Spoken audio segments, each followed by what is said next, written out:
Alors, pourquoi je t'ai invité? Parce que je pense que tu as beaucoup à nous apprendre. Déjà, aujourd'hui, j'ai mon fils cadet Nicolas qui est parti, qui a pris l'avion là maintenant pour la Grèce pour commencer pour un temps indéterminé, partir voyager dans le monde. Il ne sait pas quand c'est qu'il reviendra avec sa partenaire de vie, Sarah. Et puis, tu as le même âge, tu as 30 ans, tu as le même âge que Nicolas. Donc, c'est vrai que j'ai ça hier, je dis waouh, ça me faisait bizarre. Je me dis, ça me mettait en lien avec ça. Donc, c'est vraiment un moment particulier. Et puis, je suis aussi impressionné par ton jeune âge, aussi tout ce travail, tout ce chemin que tu as déjà fait. Et qu'est-ce que tu as envie de dire si tu devais te présenter, Jason? Qu'est-ce que tu dirais? Écoute, là, ce qui me vient spontanément, parce que c'est un peu aussi la première motivation, entre guillemets, que tu m'as donné quand tu voulais qu'on échange ensemble et qu'on fasse ce live. Tu m'as parlé de résilience.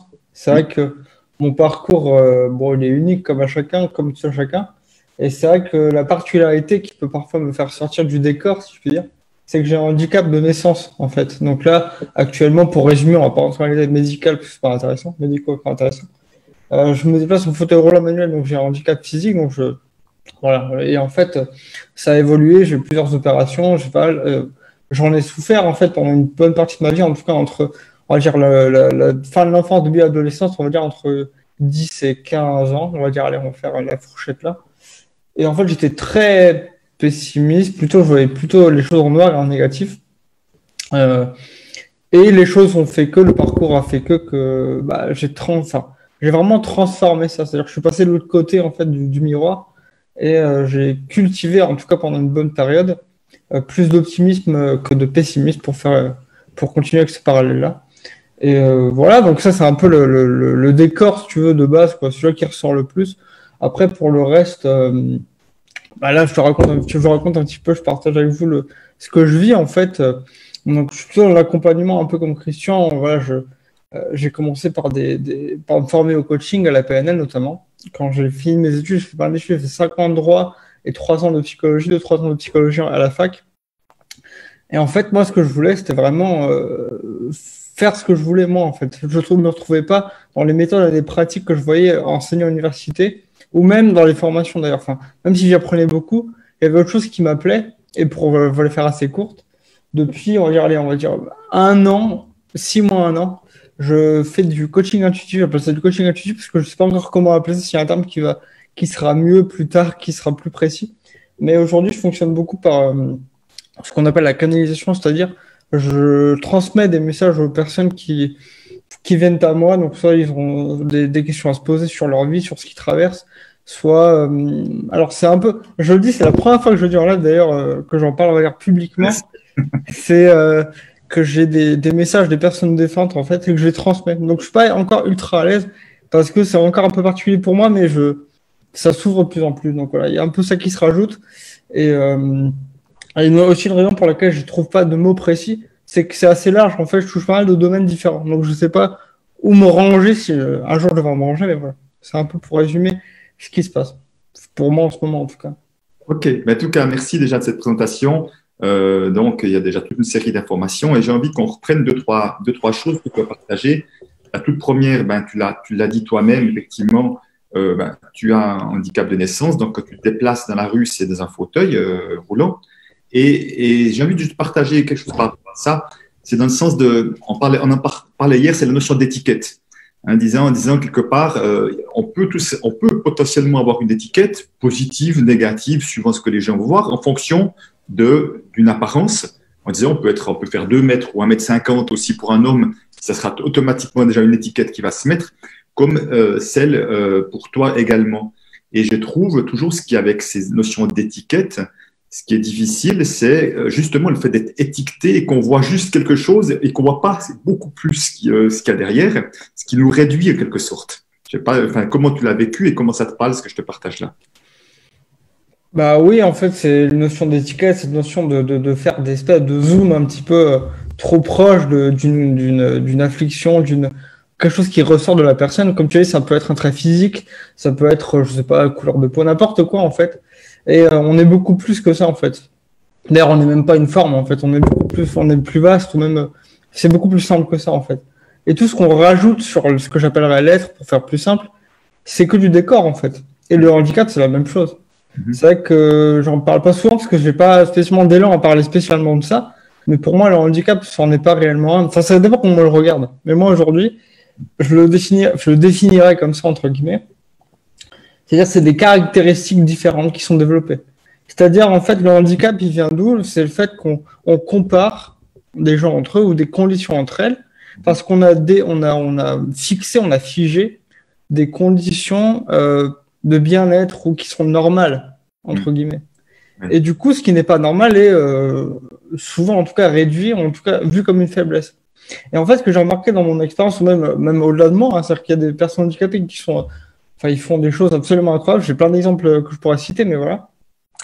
Et ce que j'ai observé, c'est comme ça que je le vois, disons que le handicap, il réduit certaines caractéristiques. Ça peut être, par exemple, la force physique pour moi, ou par exemple, aux déficiences intellectuelles. Enfin, ça peut être une déficience quelconque. Mais en fait, en parallèle de ça, il n'y a jamais rien qui est déséquilibré. C'est-à-dire que automatiquement, comme la nature le fait, en fait, elle prend sa place. Et ce qui fait que ça développe d'autres caractéristiques, d'autres forces, si on veut. C'est pour ça que parfois on dit, j'ai transformé la faiblesse en force. Mais en fait, on n'a rien modifié. C'est-à-dire qu'en fait, on l'a laissé. Enfin, c'est une forme on laisse la vie faire, en fait. Et quand on l'accepte, et qu'on l'accueille tel quel, les choses prennent leur place naturelle, en réalité. Et c'est ce qui nous permet ensuite je peux dire, d'exprimer qui on est. Alors, autant être que dans la personnalité, c'est-à-dire dans le fait qu'on est unique, chaque personne est unique. Et plus on accepte qui on est et les changements qui sont opérés, et moins ça devient quelque chose de lourd à porter. Comme tu dis, une étiquette. En fait, le problème, c'est pas l'étiquette, c'est que est-ce qu'on en fait un alourdissement ou un allègement ou quelque chose de plutôt neutre. Enfin, voilà, c'est comme ça que je le vois. Voilà. C'est-à-dire, ce que j'entends dans je la remercie beaucoup parce que je trouve que c'est super intéressant, hein, comme tu dis, à quel point il y a un équilibre qui se fait, je vais dire presque inévitablement de cette manière, pour autant qu'on ne s'accroche pas à l'étiquette. Parce que c'est ça aussi, hein, le danger, c'est de s'accrocher à l'étiquette, qui est même pour des personnes d'être malade, plus d'attention des autres quand je suis malade, et inconsciemment, j'ai pas envie de guérir si c'est la perception que j'ai, même inconsciente. Hein. Oui. Ouais, c'est intéressant. Ouais. Et si tu veux, ce qui est intéressant aussi, c'est que j'ai eu l'occasion d'accompagner des gagnants de l'euro-million et leur grande difficulté, c'est d'en parler autour d'eux, ce que je comprends, parce que là aussi, on va leur mettre une étiquette. C'est le chanceux qui a gagné à l'euro-million. Et c'est comme si tous leurs faits et gestes allaient être comparés ou vus avec cette étiquette-là. Ah ben, il pourrait être plus généreux, il a gagné à l'euro-million. Il va quand même pas se plaindre, il a gagné. Enfin, tu vois, des trucs comme ça, ce que j'entends de leur part, c'est comme s'ils n'avaient plus le droit d'être humains comme les autres parce qu'ils ont gagné à l'euro-million quand même, etc. Et je trouve intéressant de voir que les étiquettes, toutes sortes qu'elles sont, hein, elles sont vite enfermantes en quelque sorte et qu'elles peuvent être justement problématiques de s'en défaire en quelque sorte, de ne pas s'y accrocher. Est-ce que tu serais d'accord qu'on parle justement, puisqu'on a parlé un peu hier de relation à l'argent, puisque tu sais très bien, c'est un de mes thèmes phares, la relation à l'argent, c'est mon thème, ma porte d'entrée pour rencontrer l'être humain. Et tu serais d'accord qu'on partage un peu ce qu'on a discuté hier par rapport à ça? Bien sûr. Il y a sur deux aspects que j'ai envie de partager. Le premier, on va parler après juste par rapport à ton activité et comment justement tu fais avec l'argent et ton activité, parce que je trouve ça très intéressant. Mais la première chose que j'ai envie de partager, c'est que tu le disais, et puis beaucoup peuvent l'imaginer, tu reçois une rente, je ne sais pas comment on appelle ça, le mot que tu utilises, une indemnité en tout cas. Voilà, c'est ça. Voilà, une indemnité. Et quelque part, je vois la difficulté que beaucoup d'êtres humains ont à être dépendants financièrement de quelque chose ou quelqu'un d'externe, que ce soit le compagnon, que ce soit mon père ou mes parents, que ce soit le chômage, que ce soit l'État ou je ne sais quoi. Et j'aimerais savoir justement comment tu as vécu ça ou peut-être l'évolution que tu as eue, comment tu as vécu et comment tu le vis maintenant. Alors, en fait, là, donc, comme tu as dit, j'ai 30 ans, donc ça fait une dizaine d'années depuis que j'ai 20 ans que je touche cette fameuse allocation. Donc, que je suis indépendant, c'est-à-dire de mes parents ou d'un travail extérieur, ou en tout cas, moi, en fait, j'ai eu mon appartement assez tôt et j'ai jamais eu à travailler en tant que salarié, par exemple, tu vois. Je me suis jamais posé cette question avant d'entrer dans l'entrepreneuriat. Enfin, donc, quand j'ai quitté mes études, je voulais être coach et conférencier, c'était vraiment ce que je voulais faire et c'est ce que j'ai fait. D'ailleurs, je fais toujours des conférences pour en parler, mais voilà, c'est aussi une de mes activités. Et ce qui s'est passé, c'est que j'ai commencé à toucher cette fameuse allocation. Et pendant, on va dire, les 5 premières années de 20-25, ça allait. Je ne me posais pas de questions, je vivais bien.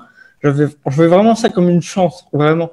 De pas avoir à me poser de questions sur est-ce que je dois travailler en même temps, à côté de mes études, par exemple, comme beaucoup me faisaient de mes camarades, ou en tout cas, soit ils dépendaient de leurs parents, ils habitaient chez eux, encore, soit il y en a qui travaillaient, mais qui travaillaient dur, quoi, vraiment, entre leur boulot. Et voilà. Et donc, moi, c'était vraiment une chance que j'avais.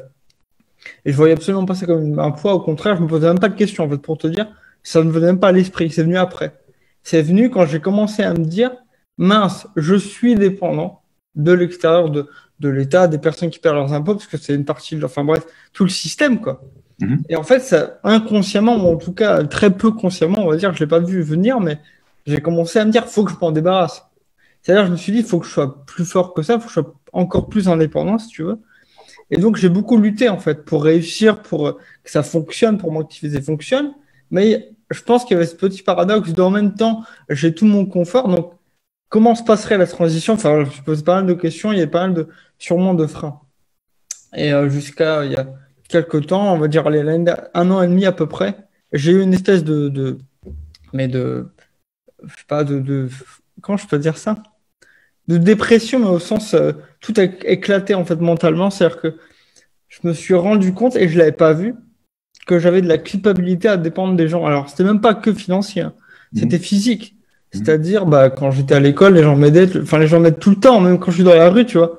Souvent, les gens, ils me voient qu'ils montent une côte un peu trop hard, tu vois, moi, ça me va. Ou des fois, c'est un peu galère, mais c'est du sport pour moi, tu vois. Les gens m'aident, en fait, tu vois, mais beaucoup, tout le temps, tout le temps. Et pendant une période, bah, je le vivais assez mal. En fait, je me disais, putain, je fasse pour quelqu'un de faible, etc. Donc, c'est juste pour faire le lien, effectivement, que c'est devenu une lutte, en fait, et je me suis même pas rendu compte. C'est-à-dire que j'avais des accès de dépenses, que tu parles de ça dans le thème que tu abordes. Quelle est la manière de dépenser? Quel est notre point de départ de ça? Est-ce que c'est le manque? Est-ce que c'est l'abondance, etc. Et moi, c'était vraiment ça me brûlait les doigts. C'est-à-dire, c'était un moment, je voulais arriver à zéro, vraiment, pour repartir de moi-même, en fait, tu vois. Comme si je voulais rendre quelque chose. Et en fait, je me suis rendu compte que c'était impossible déjà, parce que ça n'a aucun sens. En fait, je me suis dit, mais ça n'a aucun sens. Tu peux pas rendre ce qu'on te donne, c'est impossible. Même humainement. Tu vois, il y avait tout, il y avait les parents, il y avait, enfin, tout, de la société, tout.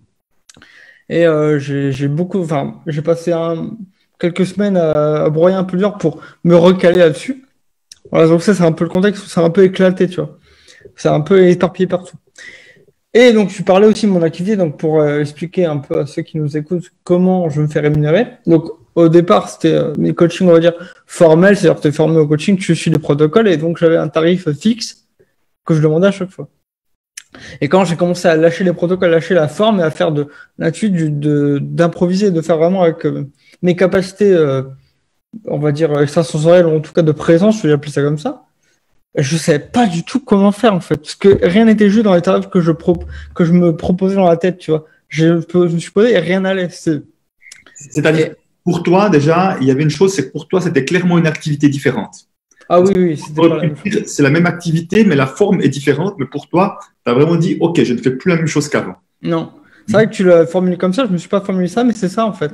C'était complètement différent. Pourtant, c'était la même forme, c'est-à-dire toujours de l'individuel, toujours la même temporalité, le même timing, enfin, tout était quasiment identique. Mais pour moi, ça n'avait rien à voir. Même mon point de départ, ma motivation première n'était plus la même. C'était le détachement et œuvrer pour l'autre, en fait. Parce que je me suis posé une question, et je crois que je t'en ai parlé hier. Je me suis demandé, attends, est-ce que fondamentalement j'ai besoin de plus? C'est-à-dire pas en termes de projet ou en termes de confort, en termes fondamental. La réponse était non, mais c'était un non tranquille, tu vois, c'était un non léger, libérateur. C'était non. Et la prochaine question qui m'a posée, c'est comment est-ce que je serais le plus à l'aise en fait pour le faire sans me poser trop de questions et mettre des barrières et des conditions à ce que je fais. Et, voilà. Et je dis, bah, pourquoi est-ce que je ne laisserais pas la liberté à l'autre de me donner ce que lui souhaite ou elle souhaite? Enfin non, en vérité, la première chose, c'était tu le fais gratuitement. Et c'était cool aussi au début, parce que ça me parlait en fait. Et puis après, j'ai laissé un peu mûrir ça. Et ce qui est venu, c'est volontariat, c'est-à-dire le tarif libre. Et voilà, donc là, aujourd'hui, c'est comme ça. Alors, il y a encore chez moi, les tensions intérieures. Hein. C'est-à-dire que parfois, pour expliquer un peu tout le cheminement, tout ce que je traverse un peu, ça me va. Mais quand je reçois on va dire le virement ou le chèque ou quoi que ce soit, c'est moins qu'avant en général, tu vois. Là, le montant est moins élevé. Et du coup, j'ai l'action, est-ce que j'ai bien fait? Et en fait, je sais que c'est vrai, mais c'est mental qui me dit, c'est pas assez, faut que tu... Ou même d'autres qui me disent ça, hein. d'autres personnes autour de moi qui me font pourquoi tu fais ça, je comprends pas. Mais moi, je sais que pour l'instant, c'est juste. Mais c'est pas toujours évident à recevoir. Et comme tu l'as très bien dit hier, et je le ressens aussi, du coup, ça décale la pression sur moi, sur l'autre. Et du coup, moi, je prends le temps, et parfois j'oublie de prendre le temps de clarifier bien ça, de dire que c'est vraiment libre, c'est pas que la forme, c'est pas que pour faire joli. Hein. Quand je le fais, j'ai vraiment envie que la personne se sente complètement libre et à l'aise en fait avec ça, et qu'il n'y a pas de redevance de fixer, que je dirais, enfin, comment dire, que je demande pas quelque chose de précis, quoi. Et pour l'instant, ça me convient bien en fait. Parce qu'à l'heure où j'en suis, pour moi, ça n'a pas de sens actuellement. Ça peut toujours bouger, hein, mais actuellement, ça me va très bien. Ça n'a pas de sens de faire des choses fixes parce que tout est en train de bouger en fait. Toutes les séances soniques et c'est tout le temps sur autre chose. Ça peut être sur un autre domaine. Enfin, je sais pas si je suis clair là dans ce que je raconte. Mais peut-être si j'ai un exemple, ce sera plus clair. Mais c'est des thématiques différentes, des intentions différentes, des profondeurs de conscience différentes. Je sais pas si c'est français, mais ça bouge tellement que moi, j'arrive pas à mettre quelque chose de fixe, quoi. Donc, je suis parti là-dessus. Et puis, en plus, ça va dans mon énergie de spontanéité, donc ça va avec, j'ai l'impression. Après, rien n'est fixe. Donc, voilà, donc merci pour ce témoignage. Encore une fois, je suis très impressionné par tout ce chemin, ce parcours que tu as déjà fait à 30 ans et ce chemin de conscience, parce qu'on sent bien moi je sens bien, je parlais pour moi, je sens bien dans ce que tu partages à quel point il y a quelque chose qui vient être à l'écoute de l'intériorité, hein, d'essayer de trouver une forme de justesse, en tout cas d'alignement entre ce que tu fais et ce que tu ressens. Hein, je pense que ça te parle. Et comme on a partagé hier aussi, c'est de dire la notion de fixer un prix libre, dans lequel moi je suis favorable à toutes les possibilités, à toutes les méthodes, dès le moment où elles conviennent aux autres, et elles conviennent à soi déjà au départ, bien sûr. Et je disais surtout, c'est qu'aussi longtemps qu'on n'est pas saboteur avec l'argent, on pourra recevoir quelque chose qui honore ce qu'on reçoit. Parce que si au fond de nous, on n'aime pas l'argent, on a tendance inconsciemment à repousser l'argent, on risque de recevoir des peanuts, c'est quelque part qu'il puisse y avoir une forme de déséquilibre entre donner et recevoir. On partageait tout cas hier, en tout cas, tu as vraiment l'air tout à fait OK en termes d'équilibre entre ce que tu recevais par rapport à ce que tu donnais. Et c'est ça qui me paraît important, en tous les cas, sans que tu aies l'impression de te sacrifier pour les autres. Non, justement, en fait, le gros déclic il y a quelques mois, là, justement, je me sabotais. En fait, je voulais réparer ce qu'on ne peut pas réparer. Je ne sais pas si c'est les mots que je mets, parce que c'est inconsciemment, j'avais une tension intérieure, mais énorme, mais je ne me rendais pas compte, je la cachais, en fait. Elle était cachée sous des trucs de développement personnel, en fait, de développement de moi-même, je veux être meilleur, plus fort pour X, Y raison. Et en vrai, c'était parce que je me rends toujours redevable. Et quelque chose m'a dit, mais en fait, tu ne rempliras jamais le vide, en fait, comme ça, en tout cas. Il n'y a rien à remplir, d'ailleurs, c'est encore une façon de parler. Il n'y a rien à remplir. Il n'y a rien à rajouter à ce qu'on est. Et c'est aussi le chemin de conscience que je fais et que j'ai fait. Je continue à le faire, hein, mais c'est de rien rajouter, en fait. Et d'ailleurs, pour préciser, parce que tu le disais un petit peu comment dirais-je, indirectement, en fait, c'est pas le fait de fixer un tarif libre qui me rend plus libre, en fait. Ça peut être sous n'importe quelle forme. Ça pourrait très bien être comme avant, voire même plus élevé. C'est pas, peu importe, mais pour moi, je raconte juste mon expérience. Hein. Je précise ça parce que tout le monde est unique, il y a tout le temps quelque chose qui est pour nous. Et d'ailleurs, ce que je fais dans mes séances, en fait, ce que je rappelle, c'est tous les chemins sont uniques et ce que j'essaie, moi, d'apporter, une petite parenthèse là-dessus, c'est ce qui est là, présent pour la personne, en fait. Et quand je fais des espèces de guidance, c'est-à-dire que je dis des messages pour la personne qui a besoin d'entendre, de savoir et de voir et de s'apercevoir, il n'y a pas de temporalité dans ce que je raconte. Parfois, je sais pas si c'est pour plus tard, si c'est dû à un truc d'avant ou maintenant. Enfin, tu vois, il n'y a pas de temporalité, en fait. Tout est maintenant, mais vraiment, fondamentalement. Et voilà. C'est pour ça, même parfois, on me demande, tiens, est-ce que tu vois l'avenir? Parfois, j'ai des intuitions où je vois des choses qui se réalisent. Mais en fait, quand on me pose la question que je vais chercher la réponse, en fait, rien n'est fixé. C'est-à-dire qu'il y a alors là, c'est compliqué à mettre des mots dessus. Mais j'ai une réponse, j'ai une image, comme si j'avais la suite du film, mais je sais en même temps que c'est pas figé, en fait, que n'importe quelle micro-décision fera effet boule de neige complètement différent. Tu vois, donc c'est pas évident, en tout cas, à mettre en mots. Oui, j'entends que tu parles beaucoup de ressenti, de perception, hein, d'intuition, appelons les mots comme on veut, mais qui sont des fois. Je pense que c'est d'ailleurs peut-être le talent de personnes qui ont cette capacité-là. Je vois qu'il y a mon ami Claude, Claude Féminin de Lyon, qui est là aussi, je sais qu'il a des capacités comme ça. Et c'est de pouvoir traduire, en quelque sorte, traduire en mots ce que tu perçois en énergie ou en image. Exactement, bah, c'est exactement ça. Il y a rien à rajouter. C'est ça. C'est littéralement ça, hein. Traducteur. Voilà, Je traduis. ouais, c'est exactement ce que je pense que connais Frank Lobvet, voilà, que je suis, que j'aime bien. Et lui dit souvent, oui, je suis un traducteur, effectivement. C'est vraiment ça, le mot qu'il utilise. Bah, d'ailleurs, tu parles de lui, mais c'est grâce à une de ses vidéos donc, qu'une amie avait transmis. Ah, regarde ce qu'il fait, ça peut te parler. Et moi, ça me parlait pas trop de loin, mais j'avais une vidéo de 3-4 minutes et j'ai juste une chose qui me parlait. Il me dit voilà comment je fais ce qu'il fait, donc la clairvoyance ou quoi que ce soit. Il dit je regarde dans le vide. Et en fait, c'est ce que je faisais sans m'en rendre compte. Mais quand il a dit, je me suis reconnu en fait. Donc c'est là où j'ai commencé ah ok, c'est ça. Donc j'ai continué à marcher là-dessus. Ouais, donc ça me parle assez bien, ouais. C'est ça. Il y a ça. Donc, ce que j'entends, toi, quand tu canalises, c'est vraiment en lien avec la personne en particulier. Oui. Ou est-ce que ça t'arrive de canaliser sur quelque chose de, je veux dire, de plus sociétal, d'un message plus global qui est destiné à tout le monde, comme certains parfois le font aussi? Bah, la majorité du temps, pour l'instant, c'est plutôt le visuel, donc de la personne que j'ai en face de moi, ou les personnes, d'ailleurs, ça dépend Et puis, j'ai eu quelques messages plus global. Ah, mais des messages plus globaux. Enfin, bref, peu importe. Mais c'est quand je parle, en fait. Par exemple, là, je pourrais le faire, mais spontanément. Enfin, pour l'instant, je suis pas allé chercher, j'ai pas eu d'espèce de solidarité qui dit, hey, regarde, faut que tu transmettes tel truc, tu vois. Comme peut-être certains autres, tu vois. Espèce d'appel. Et beaucoup de gens, quelques personnes m'ont dit, il faut que tu fasses ça. Pendant le confinement, au tout début, des amis très proches qui savent ce que je fais, qui ont vu directement ce que je faisais, ils m'ont dit, c'est maintenant qu'on a besoin de toi, il faut que tu y ailles, il faut que tu y ailles. Et j'avais envie, hein. Je me dis, oui, c'est ça, c'est maintenant. Mais il n'y a rien qui venait, en fait, ou très, très peu. Tu vois, j'avais pas cet appel-là. Mais ça peut arriver, mais pour l'instant, c'est pas ce qui m'appelle le plus. Mais c'est plutôt dans l'échange, comme là, on crée maintenant, tu vois. Ça peut être dans des vidéos ou dans des lives comme ça, mais en tout cas, globalement, non. C'est pas trop mon truc pour le moment, mais il y a quelque chose qui me plaît là-dedans, mais je sens que si je le fais, pour moi, c'est un peu forcé, tu vois. Genre, ah oui, du coup, si j'ai telle capacité, il faut que je fasse ça. Pour les autres, sinon, c'est égoïste. Enfin, tu vois, tout le discours qu'on peut se raconter, ou nous-mêmes nous raconter. Mais... parce qu'on peut vite se faire rattraper par ça. Le sauveur, la mission, mais la mission de mental et pas la mission de cœur, tu vois. Il y a une différence, tu vois. Ce qu'on appelle parfois l'ego spirituel aussi, voilà. Oui, voilà, ouais, c'est ça, ouais. Tout à fait. Donc, donc j'entends vraiment à quel point tu as une forme de vigilance, de ne pas forcer un mouvement quand tu sens que le mouvement n'est pas prêt, quoi. C'est ça, il faut discerner en fait. Tu discernes les différentes tonalités ou tons qui sont. En gros, c'est simple. Si on peut distinguer, je donne juste une chose très simple. C'est dans le corps, hein, comme beaucoup le savent sûrement, c'est le corps est la meilleure boussole. Et en gros, c'est quand c'est forcé, c'est tendu, il y a une fermeture. Et quand c'est léger, c'est évident. C'est même pas une sensation forcément, c'est évident, c'est là tout de suite. C'est la microseconde, c'est l'instant, quoi. Et après, la microseconde d'après, ça peut changer. C'est là où ça peut être très perturbant pour le mental, justement.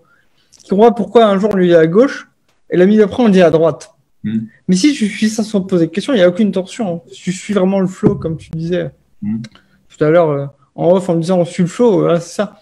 Suffit le. Mais oui, discerner et ne rien forcer, parce que j'ai passé une partie de ma vie à le faire et je sais que c'est pas. Moi, ça me convient pas, en fait, tout simplement. C'est pas ce qui me parle. Et... Voilà. Je crois que nous tous qui t'écoutons, on va tous passer une bonne partie de notre vie à ça. On est d'accord, mais parce que c'est un conditionnement, clairement. On est éduqué comme ça, on est transformé comme ça. Et c'est normal, il n'y a aucun problème à ça. Mais d'ailleurs, qu'on ait 20, 30, 50, 60, 15 ans, peu importe, il n'y a pas de meilleur moment, en fait. Voilà, parce qu'on a souvent tendance à se comparer, tu vois. Juste pour dire que c'est pas nécessaire non plus. Absolument. Comme tu l'as dit, on est tous uniques avec notre histoire, notre propre histoire, nos singularités de là où on vient. Voilà, en tout cas, je vois que ça parle à beaucoup de monde, en tout cas. Donc, le temps passe vite, déjà presque une demi-heure qu'on est là. Et puis, c'est qu'on peut trouver Jason, à part sur la page Facebook, en tout cas, mais il y a un autre endroit. Est-ce que tu as déjà fait un site ou bien Oui, j'ai un site internet que, en fait, vous tapez Jason Gerbert, donc mon prénom et mon nom attaché, .fr. C'est .fr, ouais. Je l'écris, Gerbert. C'est Jason Gerbert attaché, .fr. Ouais. Okay. Donc, il y a toutes les infos, enfin, tout ce que je vous ai raconté résumé. D'accord, ok. Par rapport à l'activité, vous pouvez réserver une séance via le site, par exemple, ou même regarder un peu ce que je fais, comment je me décris un peu le parcours, voilà, pour avoir un peu le personnage, mais Moi, et c'est ce qui vous parle, quoi. je crois que le personnage, nous l'avons déjà perçu, justement. Oui, oui, bien sûr. Mais voilà, En tout cas, voilà, moi, ça me fait super plaisir que tu aies accepté mon invitation. Euh, et euh, et voilà, j'espère qu'on va rester en contact. Enfin, j'espère que je dis j'espère pas, je sais qu'on va rester en contact. Pour moi, c'est évident.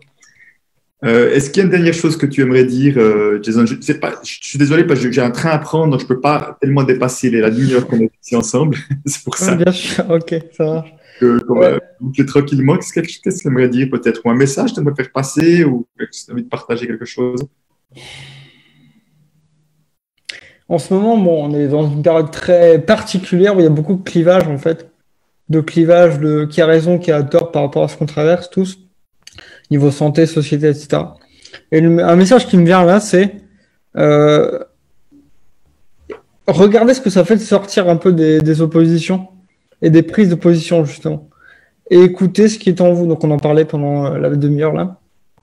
Et regardez ce que ça vous fait de rentrer dans des guerres un peu intestines, même si ça vous parle, hein, de sentir ce que ça fait et de prendre un peu de recul sur tout ce qu'on vous dit et tout ce que vous recevez comme information.